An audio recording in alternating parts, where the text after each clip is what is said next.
What is up, my divers? It is your boy, Reef Diver here, and today I'm doing something a little bit different today. I am initiating this series that I've had for over a year. I've had it planned and stuff. It's called ReTOYSpective.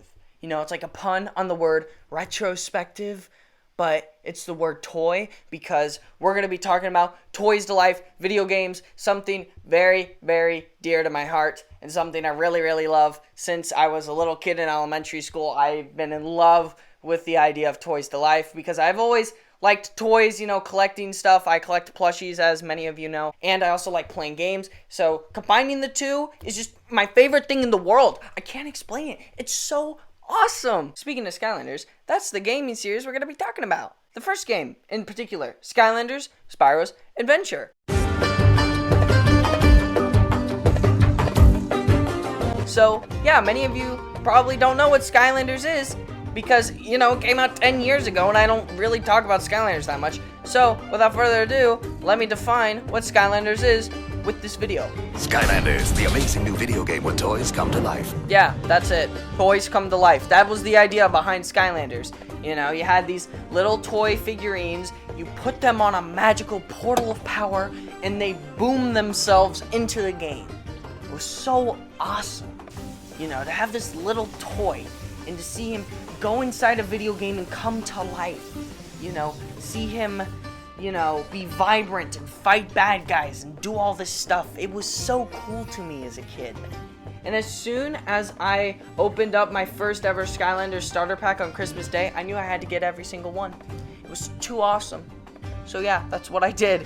For the next 6-7 months, I spent, my time and my parents' money on buying Skylanders.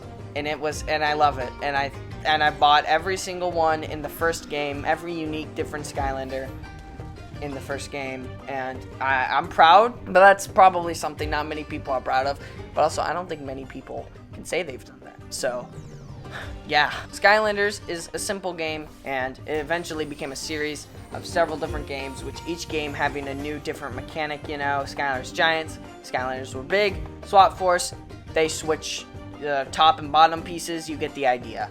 So each game kind of follows a simple formula that's set up in the first one, which is you go on these adventures in different worlds in this place called Skylands to stop an evil villain called Chaos, K-A-O-S.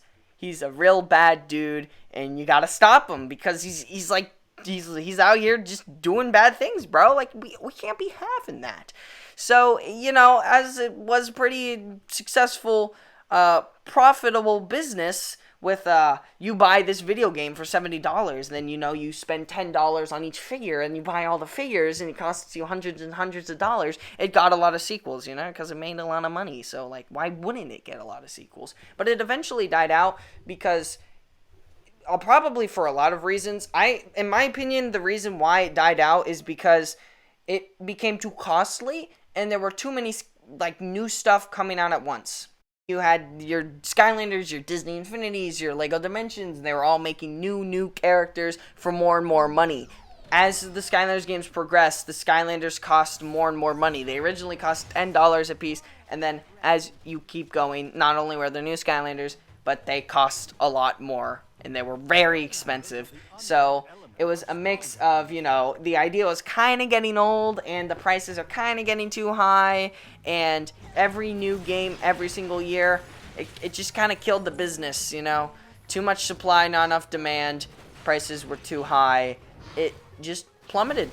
But on the bright side, I still love this game, and I still love all the Toys to Life games. Are really, really fun, and I want to keep talking about them and reviewing them to keep their memory alive, because I think these games are not only important in terms of collecting toys and stuff, but really they're an important aspect of gaming history, and I want to talk about them because why not? And I know a lot of people have talked about them. I see a lot of channels just about Skylanders, but I feel like an issue with those channels is that they don't really do a good job at welcoming either new fans to Skylanders or people who don't know what Skylanders is. I'm going to explain it in a way to someone that isn't familiar with Skylanders, because I know a lot of people in my life that don't really know anything about the games. So if you don't know anything about Skylanders, this video will be good for you. And if you do know things about Skylanders, this video will also be good for you because I'm reviewing the first ever game in kind of depth. I'm going like deep into it, you know? I should probably explain how I'm going to do this since it's going to be the way I do it for every single video in the series if it does well. So the way I'm going to score each aspect of the Skylanders video game is I've created 7 different categories to rank the Skylanders game on. And I'm going to do this on a grading system, you know, kind of like in school. An A+ is going to equal 100 points.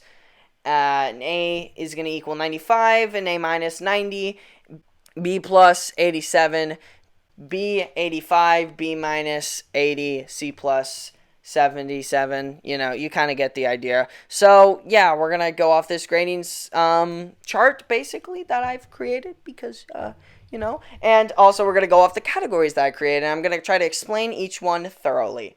So let's dive right into it. The first category that I'm ranking the Skylanders game on is the Skylanders themselves. How good are the Skylanders? Well, I gave this category an A-, so 90 points to this category. There are 8 different elements in the Skylanders game, you know, they kind of contradict each other. They're like opposites, like magic versus tech, life versus undead, fire, water, earth, air. They're like opposites of each other, and I really like the elements. So there are 4 Skylanders in each element, which mean there are 32 unique Skylanders in this game. And that doesn't sound like that much, but it really does feel like that.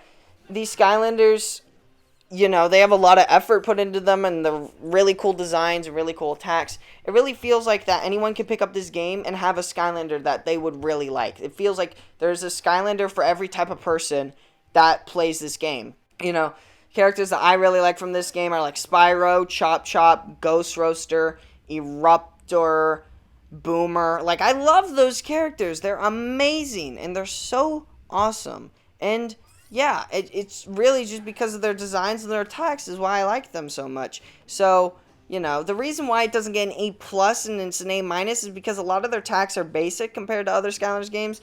They don't really have that, like, very good combos, in my opinion. It's kind of just button mashing with most of the characters, not all of them, but certainly most. They don't really have comboed attacks like they do in later games, so that's really the only reason why the Skylanders here get an A-. The second category is the story of the game, which I'm going to give a B+. Why? Because the story is just generic, you know? There's nothing wrong with it. It's just there's nothing noteworthy about it. It's just kind of there to keep the game going. You know, as I said, Chaos is the main villain, and in this game, he destroys something called the Core of Light, which keeps all the darkness out of Skylands, all the bad guys, all this stuff. So when he destroys it, you know, chaos ensues, no pun intended, and just destroys everything. Or would pun be intended? You get the idea.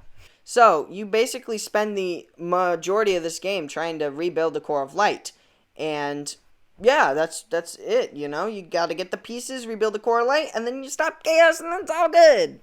That's just how it works. There's nothing really remarkable between the beginning of the story and the ending of the story. The story just kind of progresses, so that's why it gets a B+. The third category on this list is the gameplay, and this is probably going to be the most controversial one, and I'm probably going to talk about this one for the most of the video. Or not most of the video, but this is going to be the biggest category I'm going to talk about. Because I'm giving gameplay and Skylanders, Spyro's Adventure, a B-. Hear me out, Skylanders fans. If you don't know Skylanders, then you probably don't care. But just hear me out, Skylanders fans, just for 1 second. I think it's pretty understandable to think that the levels in this game are basic. They weren't really sure like what works and what didn't because they had no feedback because this is their first ever game. Like that just makes sense. But that still doesn't mean that the gameplay can't be criticized because I have a few issues with it. So each level in the game is fairly simple. You have to complete a task while making it to the end of the level, you know? You have to save these mole guys, or you have to collect pieces of a map, and then while you're doing that, you are making it to the end of the level, where at the end of the level, you'll gain a piece to rebuild the Core of Light, and you get to see the Core of Light rebuild itself, and yeah, that's pretty cool. And yeah, it's basically just get these pieces to rebuild the Core of Light. That's how the level design works. It's not bad. It's just nothing super unique in terms of when you compare each level together. And there are a few different obstacles you have while trying to complete a level. You have enemies and you have puzzles. The enemies in this game and the villains, you know, fighting the enemies are really fun. The combat is not my issue. I think it's fun. The puzzles are my issue. There are a lot of different puzzles, just like there's a lot of different enemies. My issue with the puzzles is that they either take way too much time or they get too boring. You have the lock puzzles. You have this little green guy and you gotta turn him around to unlock the pieces in a puzzle so you can open the door. It sounds like a cool concept at first, you know, like it shouldn't take you more than a minute to complete one. They get really, really complicated really, really fast to the point where it could take like 5-10 minutes in one level just to complete one. It's really ridiculous, and each level isn't that long, so it just messes with the flow of the game. For instance, like I'll be fighting a group of enemies, and then I have to open the door to get to another group of enemies, and I have to complete a lock puzzle. The lock puzzle is really, really complicated. I didn't really enjoy those. I thought they just took too long, and they ruined the pacing of the levels. And then puzzles that are tedious, the platforming, you know, the floating platforms. I don't want to get on a platform, wait 10 seconds for it to float to another platform, and then float up here, because the Skylanders can't jump. So you're just floating on these platforms or using bounce pads, and it's just not that great. So there are 22 levels in this game, and each level, if you're 100%ing it, takes about 20 to 30 minutes to fully complete it, which means you have at least 10 to 11 hours of gameplay just by going through the levels. So that's pretty good. And the final aspect really of the gameplay is the boss battles, because I already talked about the Skylanders fight, so we go to boss battles now. Most of the boss battles, there aren't that many, but most of the boss battles that exist are just fighting evil versions of the Skylanders you already have. For instance, there's like an evil Eruptor you gotta fight, you know, like evil fire Skylanders that you have that also Chaos has. So yeah, it's not really that unique. They're just basic. But then Chaos will throw you in a thing that you have to dodge, which is pretty fun, you know, to kind of mix that up a little bit. So yeah, it's nothing completely unique, but it's not terrible. And you know, there aren't that many unique boss fights in the game that you know, don't follow that formula. I know there are more unique bosses in future Skylanders games. So, yeah, everything I just named is kind of just why I don't really like the gameplay in this game. So, yeah, that's why it stays at a B-. An overlooked category, but a really important category for each Skylanders game is salvation/cost. You don't really have salvation in this game because it's the first one, but cost is a very important thing, and I give this category an A. Let me explain why. So you need 8 Skylanders to 100% the game. You need 1 of each element. You know, there are certain areas called elemental gates that you can only access with a Skylander of that element. You know, that's a way the game tries to get you to switch your Skylanders during the match, so they're not always playing as one character. So the starter pack has 3 Skylanders, 1 of each different element. So that means there are 5 elemental Skylanders left that you need. You know, starter pack comes with magic, water, and tech. You need 5 other Skylanders, 1 of all the different elements you're missing. Each Skylander back in the day cost $10. It'll cost you $50 to get those 5 Skylanders that you need to 100% the game. Except, it's kind of a twist here.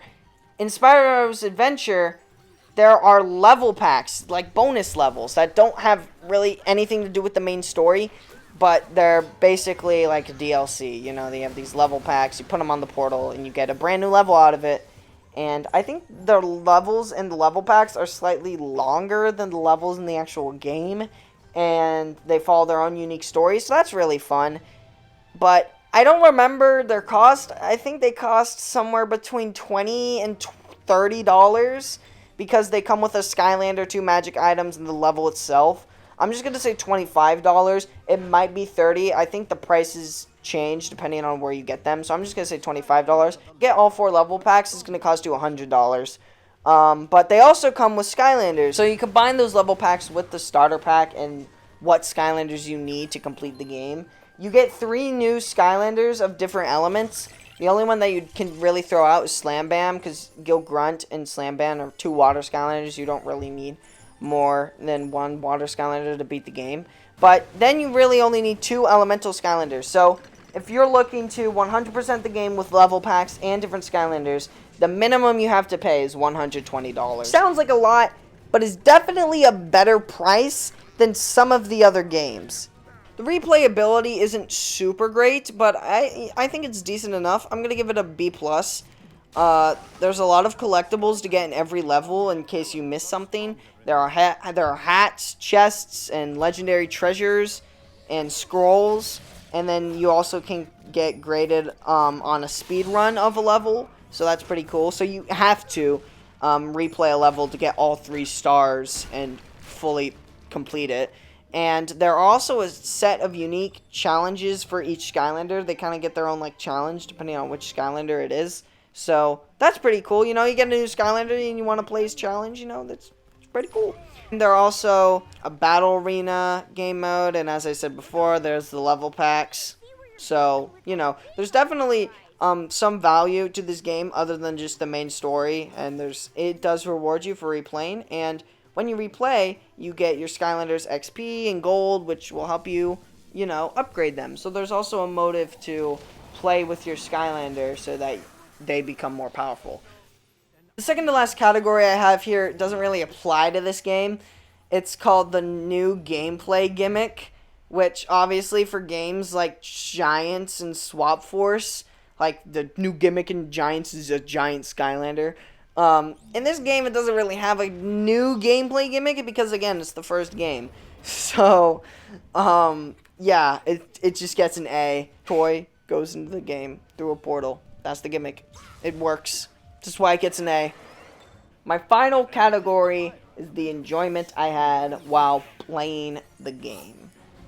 So, I gave this category an A-. You know, despite the fact that the puzzles kind of suck, in my opinion, I still played this game a lot as a kid. I loved it. I loved upgrading all my Skylanders to max level, max upgrades, getting all of their upgrades, trying to make them as powerful as they can be, and I loved doing that, and it was so fun. It's a good experience, you know. Anyone can really play this game. You don't have to be a gamer to play it. Really, anyone can pick up this game and have a good time. Because there's a Skylander for every person, and everything is basic. So it doesn't appeal to just one specific audience. It can apply to anyone. So if I tally up the points for the scores I gave the game and then divide it by 7 to get the average score I give the game as a whole is an 89, but it's like a decimal, and even though it doesn't round up, I'm going to give this game a +1 nostalgia point because this game's nostalgia inducing. So I'm going to give this game an A- overall as a Skylanders game because, in my opinion, you know, there's nothing too special about it. There's nothing special about it. And it just exists as a foundation for other Skylanders games. That's what this game is. It acts as the foundation for all other Skylanders games to come in the future.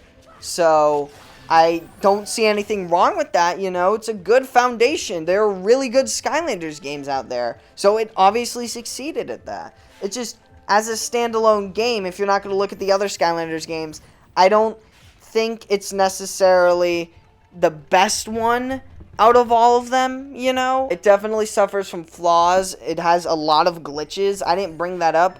My PS3 is old, so I don't fully blame the game, but the game is definitely buggy. I think this is a really good start to the Skylanders franchise, and if this video does well, we'll do more Skylander ReTOYSpectives. That name is going to get really annoying, but I'm going to keep saying it because I'm sticking with it. And yeah, thank you guys for watching. Like the video, comment anything that I could change or anything that you liked, anything, you know. I want this to be a a really good experience for all of us. And I'll see you guys in the next video. Goodbye! Foolish portal master imposter! Wait, portal imposter!